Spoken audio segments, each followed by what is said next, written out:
kind of stupid things now here. Okay. So we can start. Okay, welcome everybody to this workshop. I will briefly introduce myself and then say a few things about Western Balkans and Turkey and enlargement, the latest developments, with a focus on mainly on gender issues, or the lack of focus on gender issues, which is nothing new, but it seems to become worse, at least in my mind. I'm André de Munter.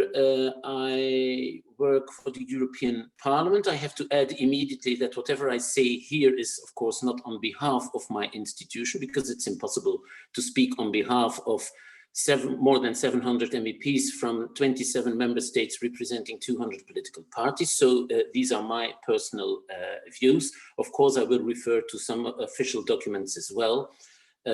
Of the European Parliament, time permitting. I've been working on Western Balkans and Turkey for 7 years now, and with a recent focus more on Kosovo, Bosnia-Herzegovina, but also following in detail all the other countries as well, because I'm also dealing with the overarching regional issues. Now, to go to the subject immediately, as I said, with the focus on gender equality issues and women's rights, it is striking that over the last years, I mean, in a series of important EU documents, women and gender issues are overall neglected, or women are just, I mean, I could quote from documents, I'm not going to do that, but where women are put in a parenthesis and are squeezed between youth and marginalized groups. I mean, it's not me saying this, you go to the documents and you will see it.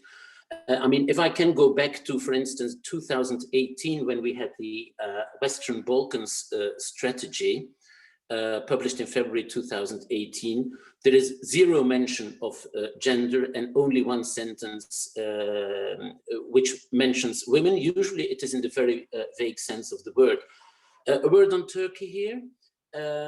This is something that I bring up usually when I speak also to colleagues and Turkish interlocutors. We all know that when it comes to Turkey, the accession process is de facto on hold. Somebody would say, maybe Macron would say it's brain dead.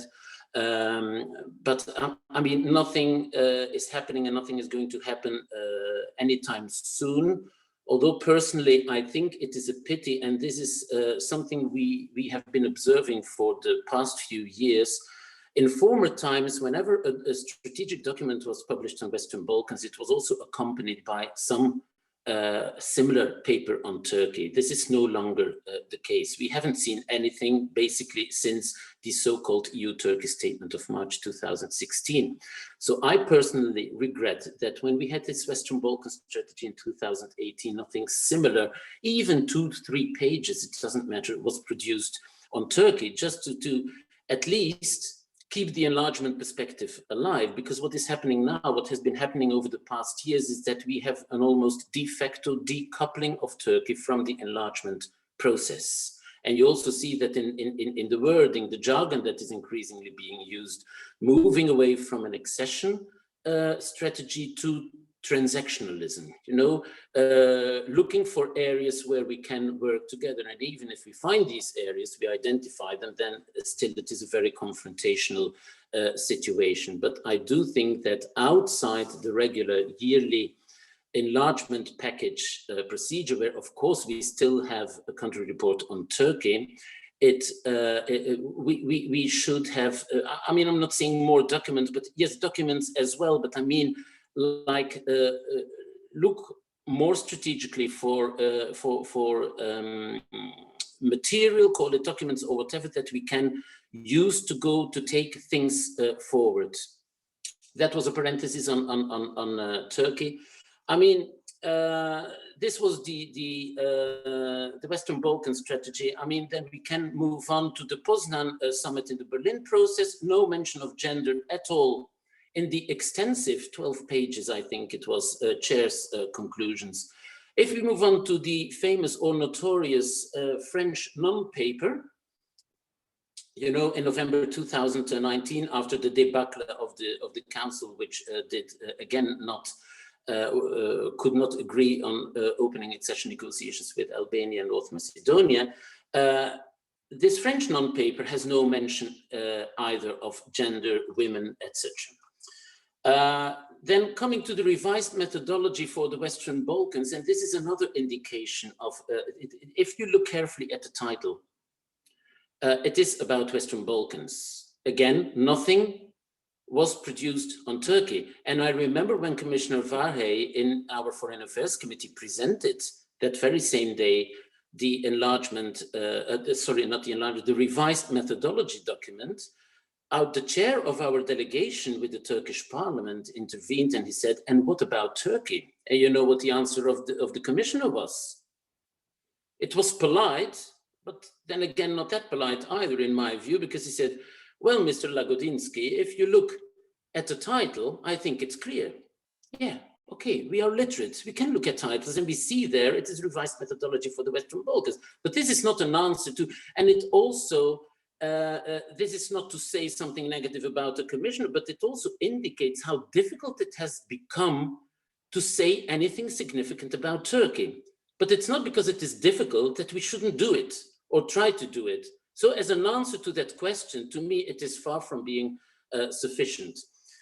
Anyway, in the revised methodology, there is again zero occurrence of gender and women, as you all, those of you who have analyzed the documents, you also know. Then all hopes or all eyes were on the Zagreb Declaration. And again, nothing. Gender was not mentioned. I think there is a single mention of women, but again, in some kind of parenthesis. And then the latest example is, of course, the Sofia summit, which we had earlier this week, with 6 pages of chair's conclusions, where again, there is no mention of gender issues. There is of civil society, there is a couple of paragraphs, but not on gender issues. But in my mind, maybe the worst of all was this document on the assistance for recovery from COVID of end April. Already in April, and many of your organizations, many women's rights organizations were already producing press statements or even reports on the impact on women in terms of job precarity, which has always been a problem, increase in domestic violence, and still this document, it is a short document, 7 pages, I think, but still there was no mention of gender issues. To me, that is the worst thing that happened this year, because I mean, we all know how women were impacted even more than before by the COVID crisis, and it's too easy, I mean, to ignore this or not to mention it. And now I'm coming to the end before I see your thumb, Asnahan. Just moving very quickly, I'm not going into the details of country reports of the enlargement package, which was published and presented on the 6th of October, because I mean, we have Magdalena, we have Valmira, we have Utter, who probably did their own analysis, or most certainly did their own analysis of the report, and will have the opportunity to share their views with us. But again, I mean, the reports this year have become considerably larger in most cases, like more than 20 extra pages on Serbia, more than 20 extra on Montenegro, etc. And still, I mean, we know that gender issues were vaguely dealt with in previous years. So while the reports have become much longer, there is not more attention for gender issues, in my view, at least. And the Commission has already been criticized also for not taking this into account, and for not taking into account more specifically the impact of COVID, not only on women, but in other areas as well, even if the reports were published like 7-8 months into the pandemic. And this has been a point of criticism. The gender issues are also absent from this economic and investment plan that was published at the same time as part of the enlargement package, maybe a parenthesis on that economic and investment plan. It has been hyped incredibly since February, when Commissioner Varhey said that because of the pandemic, etc. Well, not yet at that time, but afterwards it was postponed a couple of times. Thank you, Asahan. When he said that this would be a major thing. Okay, 9 billion, it sounds great. 20 billion euros of potential investments, it sounds great. But if you look at what the surrounding EU member states get, taking into account their population, out of structural funds possibilities, the amounts, Croatia, 4 million people, can count with 20 billion euros. I mean, I don't have to calculate, we can all do this and add up the populations of the surrounding EU member states and add up the amount of money that would go there, and then compare it to the roughly 18 million population of the combined six Western Balkan countries. And when it is about investments, the thing that is conveniently not mentioned for now is, but the country reports are full of that, is that there is not a reliable business climate. If you want investors and investments, you need legal certainty, which is not there for the moment. So I personally don't see how these 20 billion euros investments will materialize anytime soon. I've spoken already too long.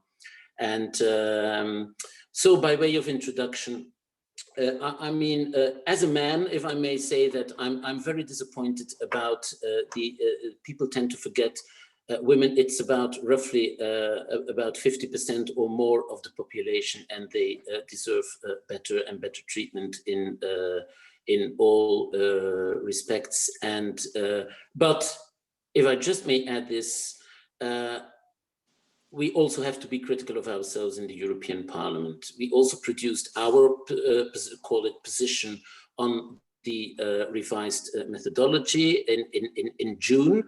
And I would also have expected more attention for gender issues already there, including it is mentioned, but too vaguely to my mind, the impact of COVID-19 on women. So it's not just about criticizing the Commission, we should also look at ourselves. But our upcoming resolutions on the country reports of the Commission can somehow, I think, if I may allow myself as a staff member, we can rectify a few things, and I will personally work in that direction as well. So I would now like to give the floor to Valmera, who volunteered to be the first to take the floor. Valmera, the floor is yours. Thank you, André.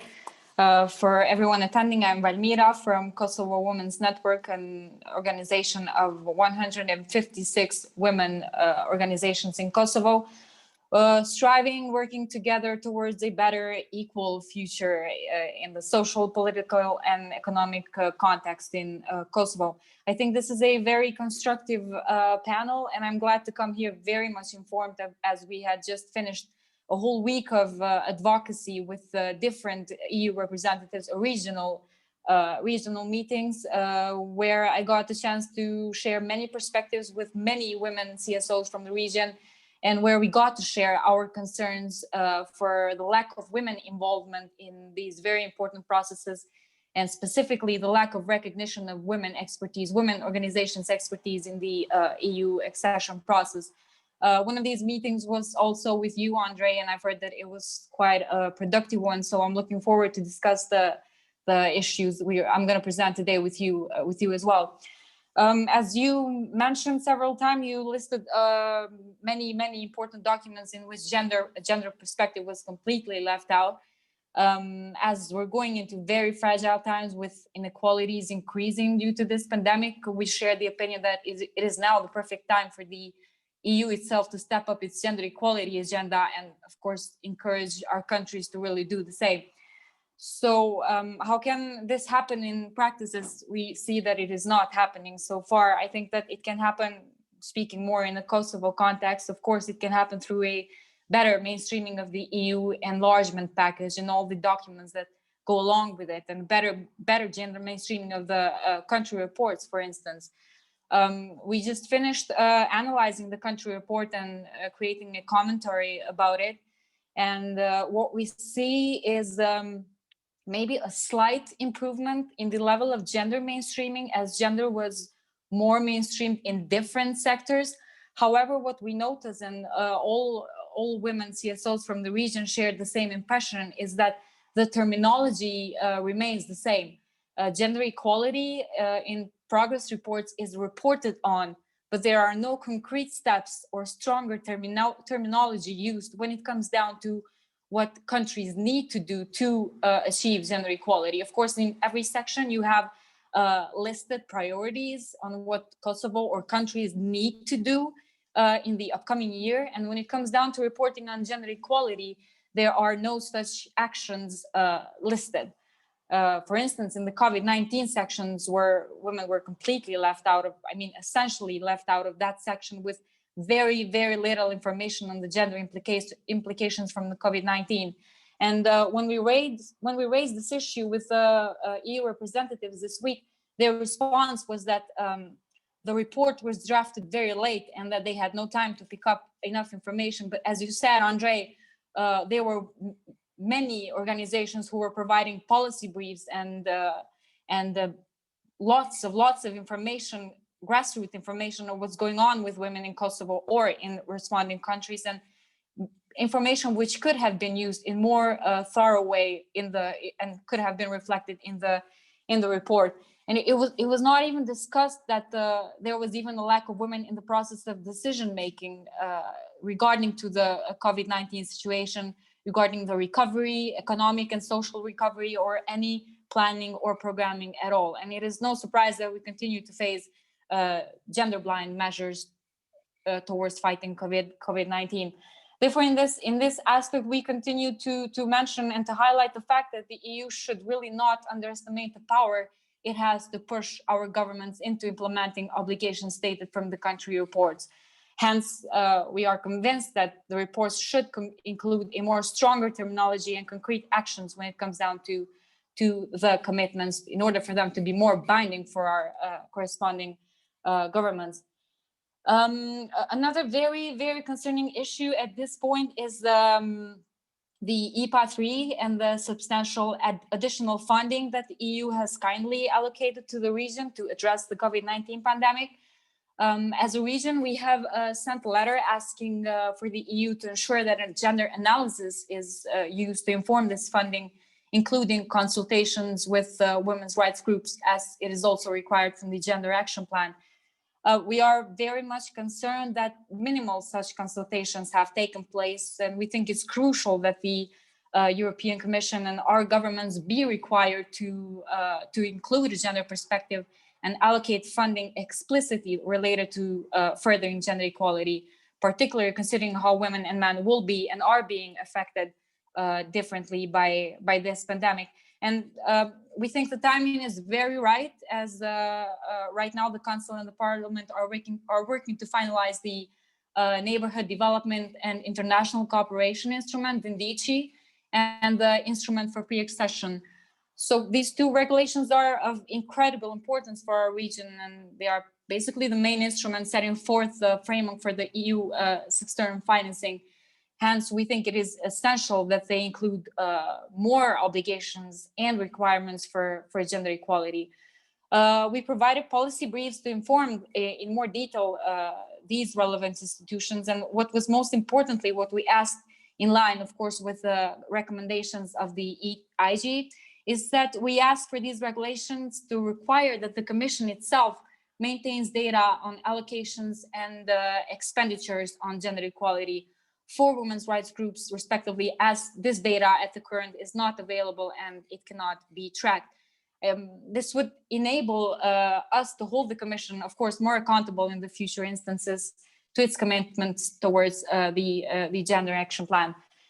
This was just a brief information of what we have been doing so far in regards to these very important instruments. We also have prepared 2 papers on which we can, of course, share with whomever is interested to know in more detail of just how well has the EU implemented the Gender Action Plan in the Western Balkans programming, and the recommendations we have provided for a better level of gender mainstreaming in the EPA 3.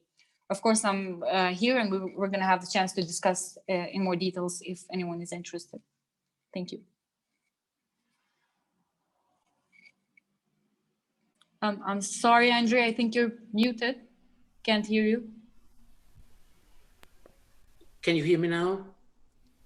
Yes, thank you very much. Before giving the floor to just a small question, the letter that you refer to, was it a letter sent shortly after the Zagreb summit? I'm sorry, which one? The letter that you refer to, was this the letter sent shortly after the Zagreb summit? On the implementation of the gender action plan on programming, you mean? Okay, no, then it is another. No, it was. Because then my question would be, because the letter that you sent, I mean, not only you, but I mean, in total, I think it was 240 women's organizations from all over the region, shortly after the Zagreb summit, to kind of complain about the lack of gender attention for gender there. I know from our previous meeting where Nicole Farnsworth was also speaking, I asked her the question. There was only a receipt of acknowledgement of having received the letter, but no formal reaction by the Commission. So my question would be on this letter that you mentioned on the Gender Action Plan, was there any response to that? It was quite the same, actually. We got a recognition and we got a thankful notes for having contributed in further informing this process, but still we don't know what's being taken into account and what's not, as the regulations are still being drafted and there's still the negotiation process going on. So we're looking forward to the end of this year and see really how much that contribution and those letters were taken into account. As so far, we have only received thank you notes and recognition of the analysis we did, sort of. Okay, thank you very much. So, Utter, please, you have the floor. Thank you, André. Great to hear from you, Valmira, and Aslihan, thank you for the whole program. You might be aware that European Council has announced a positive agenda for Turkey on October the 2nd. It was the second positive agenda. Some of the things that need to be highlighted here are, again, was the updating of the customs union, which has become a cottage industry, the normalization of trade in a vague term, whatever that means, the contact from person to person, again, another vague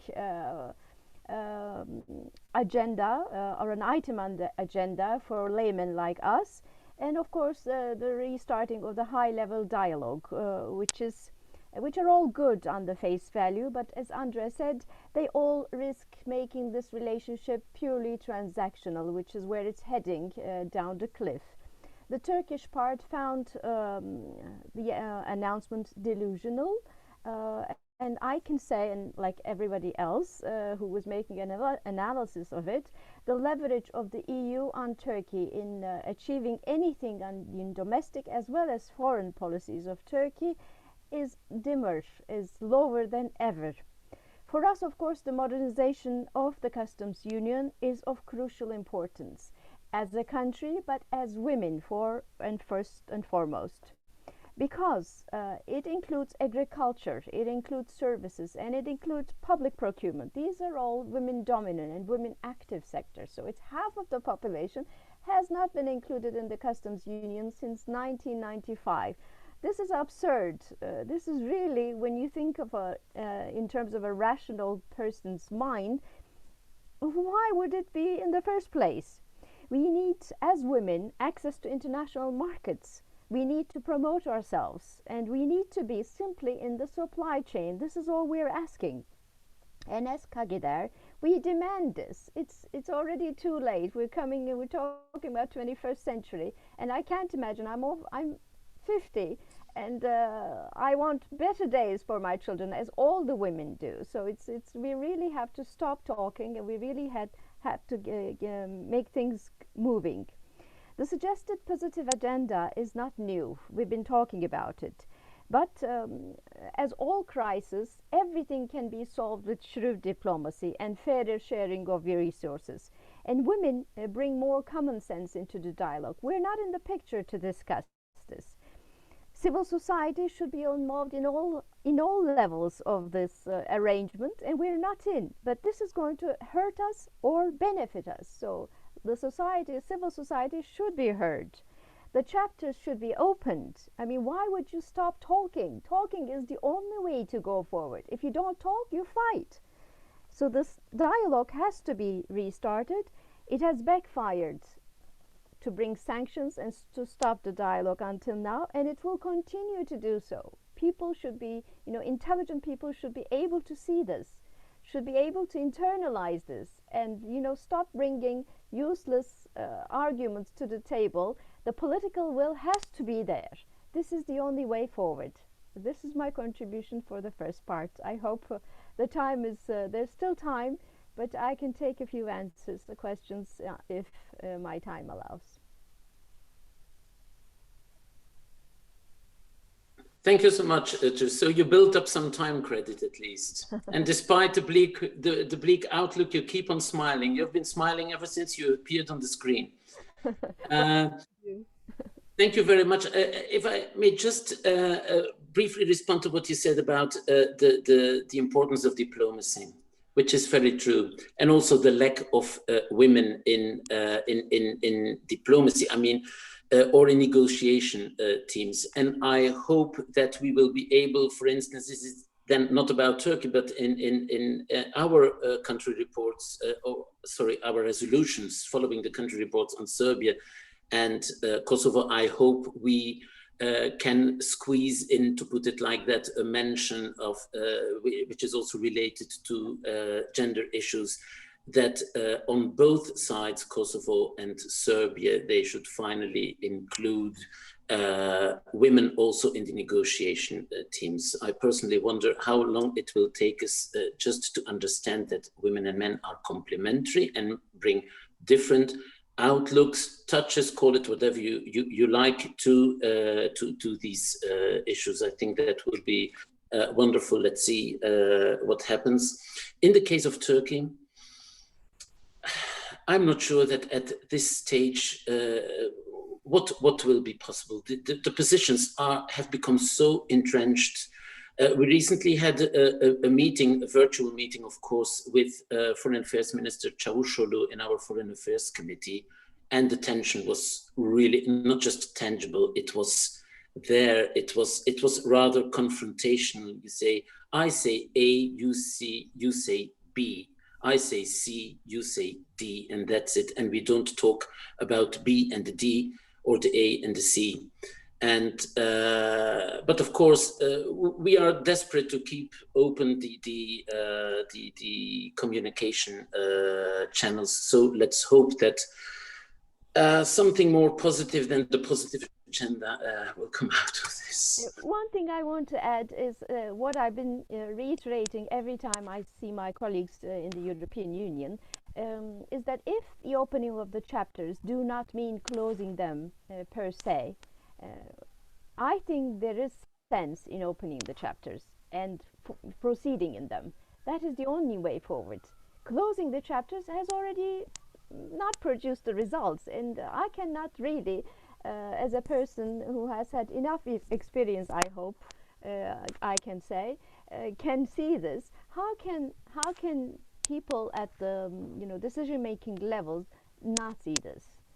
So my only hope and wish is for the chapters to be opened so that there could be progress on them. As long as it doesn't mean the open chapters are automatically closed, let them be open, and let them, even if incremental steps are taken, one step at a time is the only way forward. Exactly. But the reality is different. Also, the European Parliament in its resolutions, it's not because my institution produces a resolution that I need to agree on the content all the time.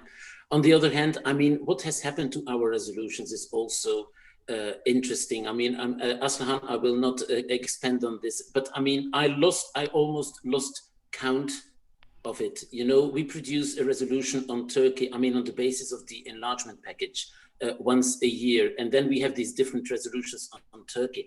I mean, I think we are at number 7 or 8 that our resolutions are just completely discarded. I mean, what I have to say, the late, because he died because of coronavirus, Brancuso, this famous video clip also where he ditches the country report of the European Commission.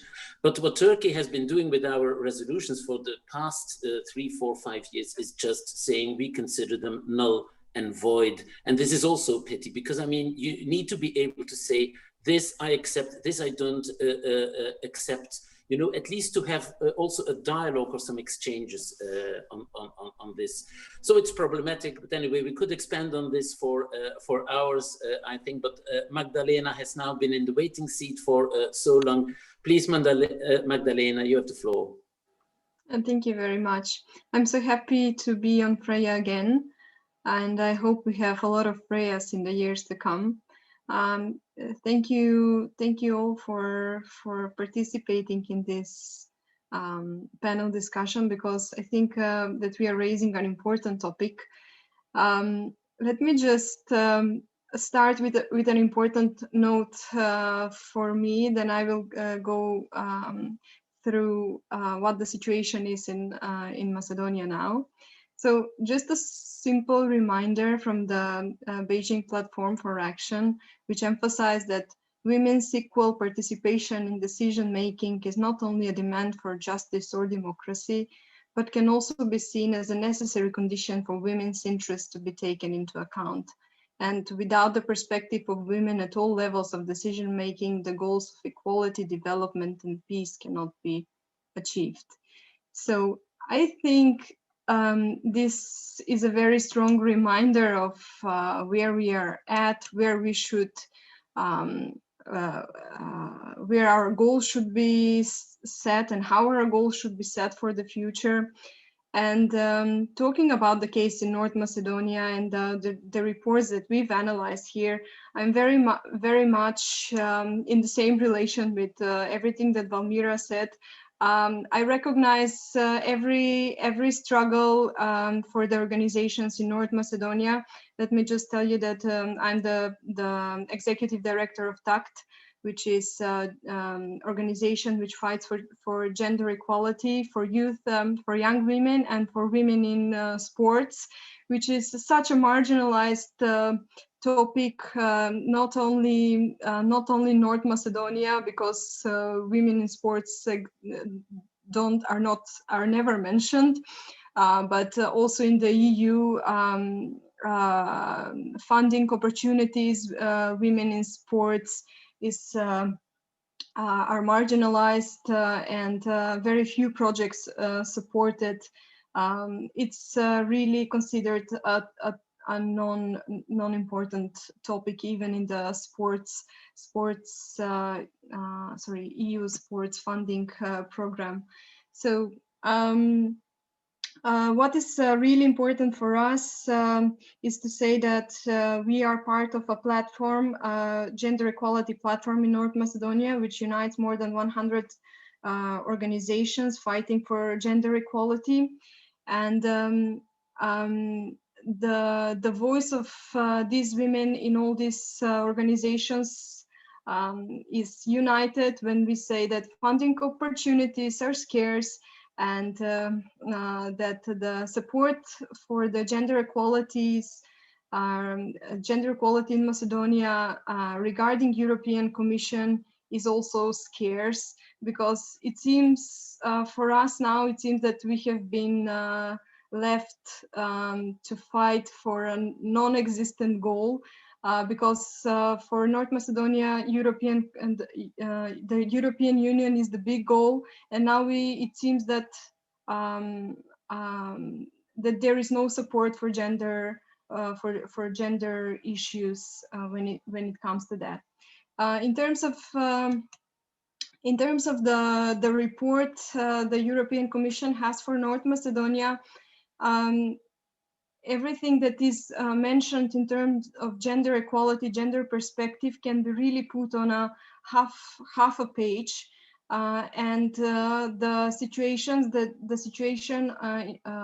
we are facing is really let's say, not good in terms of COVID-19 and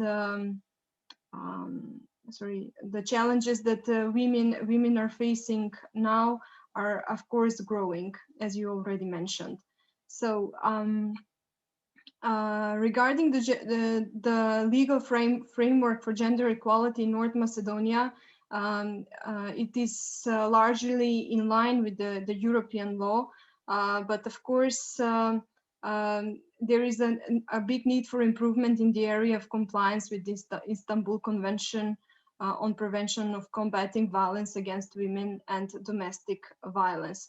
So very few things are mentioned on this instant, and we have a lot of shelter centers for victims of violence which still do not meet the minimum standards prescribed by the Istanbul Convention, and additionally 4 regions in the country are not even covered by shelter centers at all.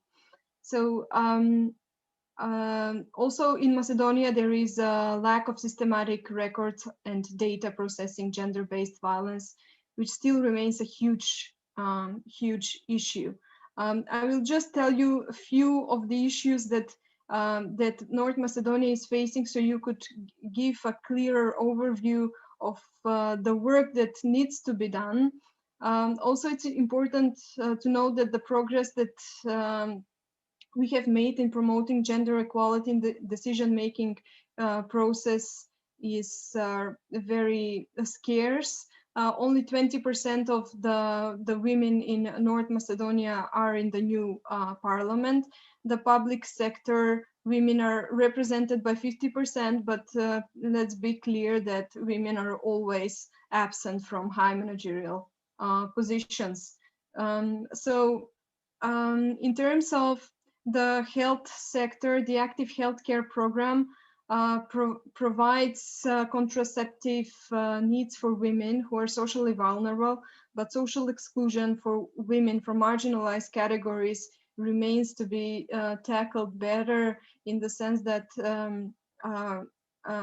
socially excluded women and marginalized categories of women are always in a position that that remains to be worked on. So the gender stereotypes in the country persist. Women in public sphere are extremely susceptible to harsh attacks. Women with strong opinions are target to bullying. In terms of women have a lot of challenges for Macedonia, being the country where a lot of asylum seekers are not protected by law.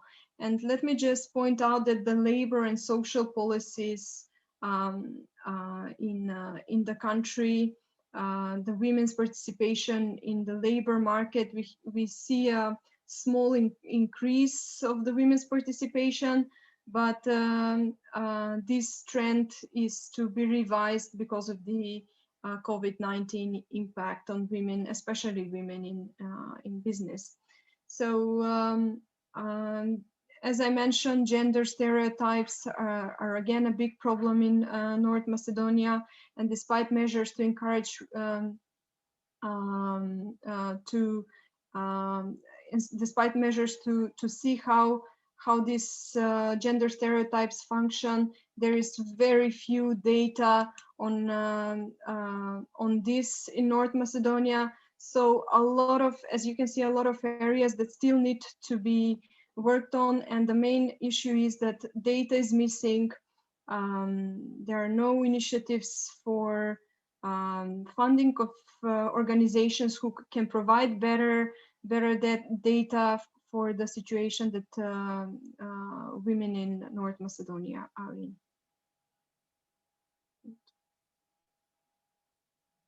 This is from me now, but yeah. Okay. Thank you so much, Magdalena. And indeed, you mentioned the lack of data. This is a general problem in all countries, Western Balkans, and also partly in Turkey. I think for some policy areas, it really makes life of EU institutions also difficult, because if you don't have a sound base to start from, to target your activities, it's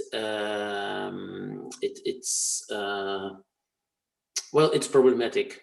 I was hesitating a bit because I'm a man and I'm not good at multitasking, and Aslihan just sent a message. So I was trying to speak and read the message, and you saw the consequences of that. I apologize for that. And I take your point on like women in sports. I mean, I always say also, I mean, we tend, of course, from our, let's say, inside club, we tend to lecture potential candidate countries, but of course, like domestic violence in my own native country, Belgium, I mean, I think it hovers around 20%, I mean, which is also considerable, you know, for an EU member state and one of the founding member states. I mean, it's not because, it's not that men in a particular country would be more inclined to do it. I mean, apart from cultural, sociological, etc. Factors, I mean, it is a fact of life that should be dealt with. But I mean, to give you another example, I mean, like the attention paid to women in sport, except for gymnasts, etc. But I mean, I take the example of coverage and live coverage of football matches between female teams.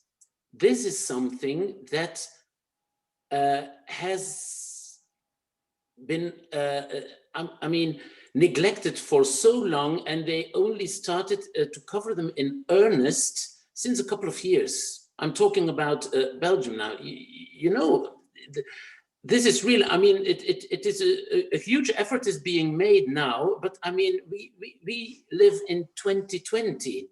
And if it started like in 2018, and then not to mention issues like the pay gap between male and female sporters.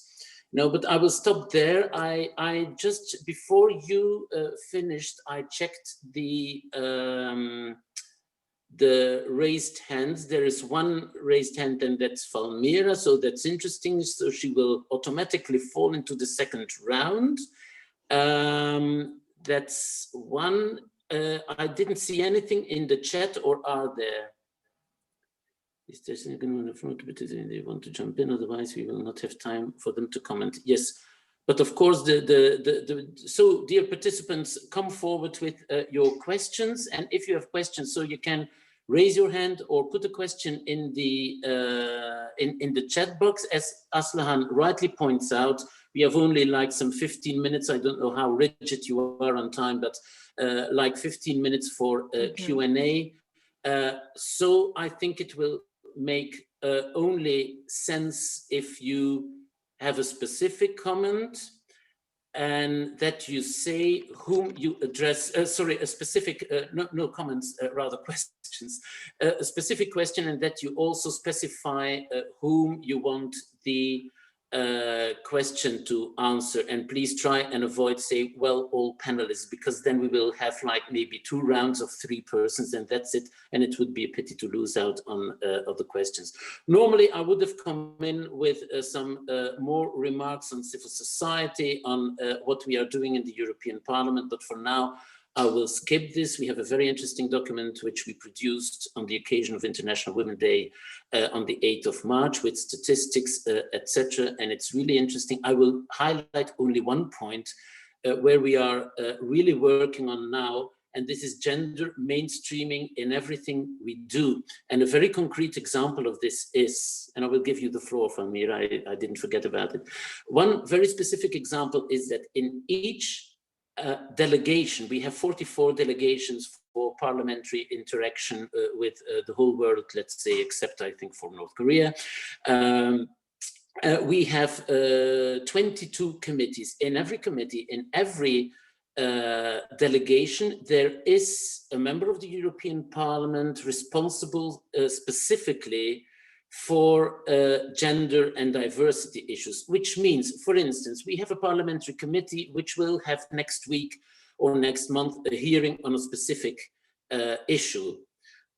To be vigilant and to try and avoid that there is an all-male, or for that matter, an all-female panel of experts invited to that hearing. I think that's a very good thing. It looks straightforward, but it isn't. Too often we only have men. So in this legislature, also a novelty is that we cannot have a bureau of a committee or a delegation. The bureau, this means the chair and the 1 or 2 vice chairs. So let's say the people who coordinate most of the business. We cannot have a legally, let's say, valid or according to our rules of procedure, a bureau if it is all male or female. But the problem is not with the female, it's with the male. So and 1 year after the new parliament started its business, so shortly after the elections, we still have delegations, and we still have well, the committees, I think it's almost solved, but we still here and there have situations where things are blocked because we would have 3 men, for instance, and no woman. I mean, so this is something we are working on, but this gender mainstreaming, I can't stress it enough. It's very important, and into everything that is being done. I mean, who can be the rapporteur for an important dossier in the committee? I mean, let's not all have, of course, the political groups play a big role in that, but let's also have the gender perspectives. This is just one thing, but I will inquire about the status of this document, because for now I think it's internal, but personally I would say it's a huge PR tool for the European Parliament. It should be, and there are no secrets in there. Very interesting statistics on where we are. Committee chairs, for instance, we are almost at 50-50 now. It's interesting for the world outside there also to learn these things, but we should also know where we come from. The first female Director General, so the highest administrative post except for the Secretary General in the European Parliament, was nominated in 2004. We have a directly elected European Parliament since '79, so let's be humble. Up to now, we had only 2 female presidents of the European Parliament, taking into account that normally the presidency of the European Parliament rotates every 2.5 years. You can count since '79, it's not really impressive. But we are moving literally up, you know, and like filling up more the highest level posts with women, which is long overdue. Valmira, you asked for the floor again. I was giving, I intended anyway to have a second round with all of you for further ideas, and I will check meanwhile also whether we have incoming questions, either raised hands yes, or... please, if there are any incoming questions, I would certainly wait. Well, Aslan, did you check? I think there is one. There is none. Please continue. Okay. So Valmira, please. Yes. Okay. No, there were just so many points where I wanted to relate, and there are so many points where we share the joint concerns with Magdalena and with Itin, if I'm not mistaken. For example, speaking of the lack of data, it is very amazing how they are underestimated, and how both national governments and I think the EU do not understand the relevance of gender disaggregated data. For example, it was very interesting on the country reports where the report would comment that gender implications of the COVID-19 will certainly be reflected in the informal economy, for example, and that women will be mostly exposed to the informal economy. However, we do not have any data on how many women and men in Kosovo are taking part or working in this sector of the economy. We don't know how to tackle them. We don't know how our interventions can be done successfully if we do not have this corresponding data. And it's funny on the other hand, because we have so many strategies and so many planned interventions already to tackle informal economy. However, we don't have the data on the people involved and how these interventions will tackle them differently. And it's not just in the informal economy. We have a lack of gender desegregated data in the environment, in representation in many other spheres, and it is very underestimated how that can help you tackle and measure progress on gender equality in the country level. And on the other hand, we were talking earlier about, I mean, you were being self-critical about the EU and about the representatives, and it just reminded me of the fact that we also raised it as a concern. Speaking of the UN resolutions, we just recently celebrated the 20th anniversary of the 1325 UN resolution, and we have used this as an important advocacy tool for so long now for inclusion of women in the dialogue process. And still, we were very concerned that the EU special representative did not consult women organizations when he met with them, when he met with civil society in Kosovo. Also, we sent a letter on this regard. However, we were very concerned that a meeting like this didn't happen, despite the fact that EU representatives need to consult women organizations in these very important processes. So just a few concerns, and also what has been happening in Kosovo that is very current. André, we have one coming question from Charlene. Okay. Yes, exactly. From Charlene, I shall read it out. Is Charlene also, because she could raise her hand, because I saw the question and it's not entirely clear to me. The question is, I mean, I think she put it twice. It is me, it was me.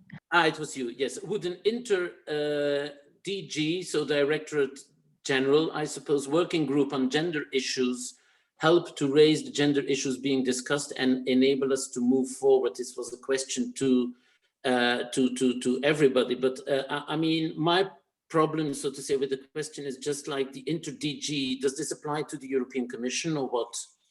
And maybe Charlene, she could clarify it orally, if possible. Hi.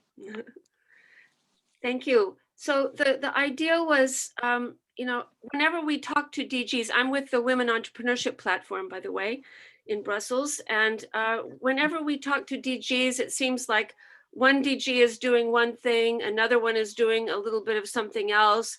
And we don't see this, you know, collaboration and kind of joint identification of the problems and how they can work together. We don't see that. Maybe it's happening.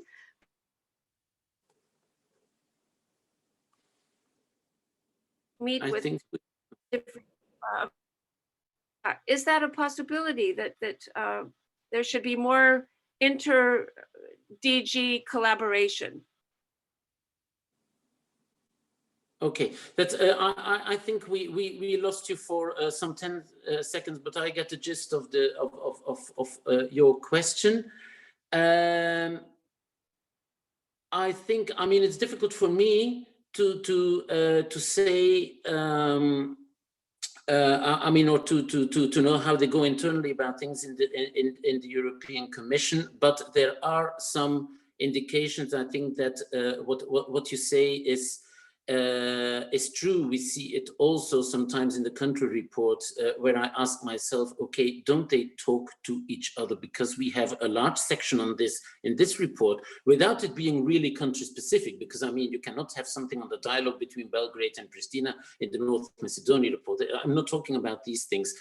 So I think there is room for improvement there. There is also room for improvement in the European Parliament. We have also a high-level working group in the European Parliament, chaired by a man, and then the 4 members are women. I say chaired by a man because there is also, this is also something I've been saying that when I was in the online meeting with Kvina till Kvina the other day, last week, I think. I mean, men should also do their share. The Committee on Women's Rights and Gender Equality of the European Parliament, the membership of women there is 90+%. I think 3 out of 35 members are men. In my opinion, this is not, it makes me think of, you know, ministerial portfolios. Having more women in government, fine, but don't give them just the predictable portfolios like, okay, family social affairs, of course it should be. Why? Of course, no. And like gender equality could and maybe should go to a man who would be held doubly accountable, I would say. Let's not leave it only to the women to speak up for the women. And this is something I would like to see improve also within our institution, you know, more men in this committee on gender equality. So we have this high level group which is trying to streamline everything. What I was saying about this gender mainstreaming, I think this is exactly, Charlene, what you are implying between at the administrative level, then between directorate generals of the European Commission. So it's their internal cuisine. It's difficult for me to judge it, but I see here and there, like in documents, indications that also the Quina Foundation last year, Giulia Pasqualini, she made an analysis. It was very attractive of how, and it's still on their website, on how gender issues were dealt with in a very concise way in the specific country reports with diagrams and colors.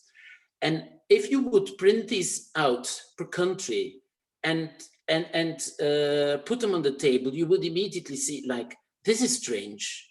Why is there so much attention? I mean, there is overall little attention for gender issues, but I mean, if you pick out, for instance, the gender pay gap, why is proportionally 60% of the gender-related text in one country report going to this issue and only 30% in the other? I mean, things like these, which could make you wonder to what extent have these parts of the country reports been streamlined, well, not even between the different director generals, but within DG NEAR.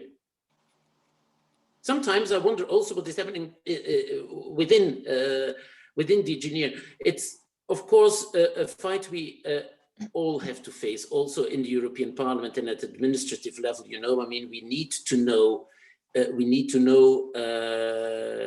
It still happens that we insufficiently know what colleagues are doing on a similar issue. So it is an ongoing exercise, I think. I don't know whether this answer, or whether any of our panelists would step in on that. Yeah, I was just going to add that the same narrative of reporting on gender equality is sort of being practiced also nationally. Like we saw earlier on the progress report on Kosovo, that gender equality was only being reported on one section. And now, I don't know, organizations and institutions have sort of started following this practice, like that's the thing to do. Well, in fact, gender can be incorporated in all the sections. You do not, as you mentioned it, you do not have to just have like 3 or 4 paragraphs of reporting specifically on gender equality, when you can report on it in all, on justice and security, on fundamental rights, on social and employment policy. I mean, you can basically incorporate it in all chapters of the country reports without having to just share 3 or 4 paragraphs of just including all the matters, all the issues in that specific section, with no details, as it has been the practice so far. I also would like to add, I'm very for André's argument that it should be men who should, stand for women, the he for she woman. Why should always be it a woman, taking care of women's issues? It's not fair and it's not right. So they would say, oh, it's another woman, another woman's issue. Oh, there's this woman at the head. No, if the men are serious and if they are genuine, they should stand up for their wives, for their daughters, for their mothers, for their cousins, for their colleagues. Otherwise, nobody is really sincere. Mm-hmm. Okay, thank you very much for this. Unless Magdalena, you want to add something, I feel some gentle pressure to wind up for the main session, which will start in a few minutes, Asahan. Already, but it is good to hear from Magdalena, and we'll wrap up. Yeah, just, okay. So Magdalena, maybe for a concluding remark then? thank you. Of course, thank you, André, for standing up for women, because in this panel, of course, all women, but it's very important to have you here as a moderator and to raise this important issue. My point is not only to criticize. I have a small amount of fear that if we are not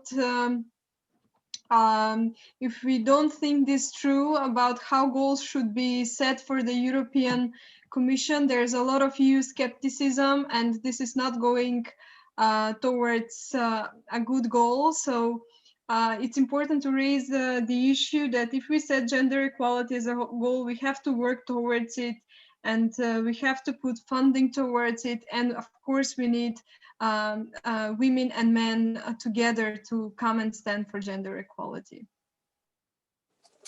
Thank you so much, Magdalena. So can we conclude here then? Of course. Conclude the workshop in order to give everybody the opportunity to attend. My second part, you forgot? The time was a bit short, but if you have remarks, please continue, because we are short of time. That's what we were trying to. Aslan, is there another raised hand? No, I was, but it's okay. I mean, it is because we don't have much time. But if our speakers wants to say more, you can make your remarks shortly. Yes, I was hoping for the second part, so I haven't spoken any of it. The time is run away because it is 4:05, and we are going to the main session. Okay, very quick if you like. We spoke about recognition. We need recognition in funding. We need recognition in special programs, gender chapters, the Care Deal, the Green Deal, and the digital agenda. The political gridlocks, yes, they are there, but they will go away. So we need to go ahead on our own. So we talked about decision making, gender equality, but I would like to conclude 2021 should be a year of the barrier-free world, and equality for all, for the people, of the people. And when you say people, half of the people are women. Women are us. Women are our mothers, our children, our daughters. It's the whole change a woman and change a whole family. Now, that is a very wonderful note to end on, I think. Thank you. Aslan, just a quick question for the main session. We should leave this one and use a different link. Yes, exactly. You will find the main link on the shared documentation and on the webpage. Great. Okay. Shall we conclude here then, in order to enable everybody to also attend the main? Thank you for being so wonderful. Thank you. And well, see you soon, and hopefully, at some live event very soon. Yes. 2021, barrier-free and corona-free, let's hope. Thank you very much, André, for the great moderation. And please do not hesitate to share your comments. If you want to have further comments or share thoughts, documentation, send to us. We will disseminate it. Okay? Yes, that would be great. And we will further disseminate it also within the Parliament. Thank you so much. Thank you very much. Bye. Thank you. See you shortly.